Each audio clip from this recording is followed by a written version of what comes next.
মহাসচিবের খোঁজে বিএনপি। তার 2 দিন পরে দেখলাম মির্জা ফখরুল কাঁদছে। বেগম খালেদা জিয়া তো বহুদিন ধরে অসুস্থ, এতদিন তো কান্না দেখি নাই। আওয়ামী লীগের সৌন্দর্য হচ্ছে আওয়ামী লীগ নেতার দল নয়, আওয়ামী লীগ কর্মীদের দল। আওয়ামী লীগের সাথে অন্য দলের পার্থক্য হচ্ছে আওয়ামী লীগে আভ্যন্তরীণ গণতন্ত্রের চর্চা আছে। বিএনপি সহ অন্যান্য অনেক দলে আভ্যন্তরীণ গণতন্ত্রের কোনো চর্চা নেই।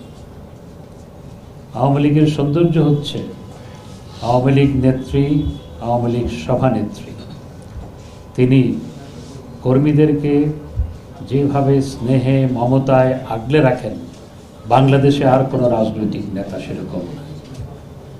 সেই কারণে দল যখনই সংকটে পড়েছে, জননেত্রী শেখ হাসিনাকে যখনই গ্রেপ্তার করা হয়েছে, কর্মীরা জীবন বাজি রেখে মাঠে নেমেছে, তাকে মুক্ত করে এনেছে।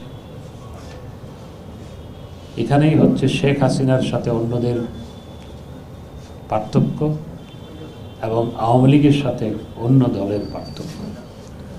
পত্রিকায় দেখলাম যে পত্রিকার একটা হেডিং দেখলাম, মহাসচিবের খোঁজে বিএনপি। একটি দল 8-9 বছর কোনো সম্মেলন হয় না, তারপর আবার দেখলাম যে কয়েক ডজন পদ কোনো সম্মেলন ছাড়া তারা পূরণ করে দিয়েছে। ওই যে মার্শাল অ্যাডমিনিস্ট্রেটররা যেভাবে এক কলমের খোঁচায় আপনার কাউকে বরখাস্ত করত এবং দলে অন্তর্ভুক্ত করত, ঠিক একই কায়দায় দেখতে পাচ্ছি, তাও দেশের অভ্যন্তর থেকে না, দেশের বাইরে থেকে কে কোন পদে সেটি তাদের ভারপ্রাপ্ত চেয়ারপারসন ঠিক করে দিচ্ছে। যারা গণতন্ত্রের কথা বলে, নিজের দলে কোনো গণতন্ত্র নাই, আর পত্রিকার শিরোনাম হয় মহাসচিবের খোঁজে বিএনপি। তার 2 দিন পরে দেখলাম মির্জা ফখরুল কাঁদছে। পত্রিকায় এসেছে অবশ্য বেগম খালেদা জিয়া অসুস্থ বিদায় কেঁদেছে।